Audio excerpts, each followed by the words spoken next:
Izpiti.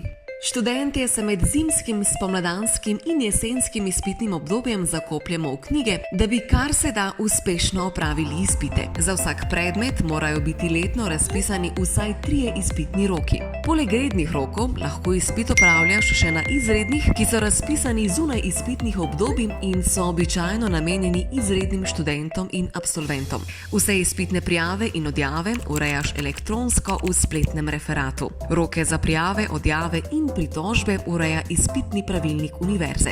Izpit je lahko ustni, pisni ali kombinacija obeh, nekateri programi pa zahtevajo še praktični del. V primeru goljufanja se ti lahko izreče opomin, ukor ali celo začasna izključitev. Po objavi oceni imaš pravico vpogleda v popravljen izpit, iz katerega mora biti razvidna ocena odgovorov na posamezna vprašanja. V primeru, da meniš, da si bil krivično ocenjen, se lahko pritožiš. Kaj pa, če izpita ne opraviš uspešno? Vsak izpit lahko brezplačno ponavljaš 3-krat.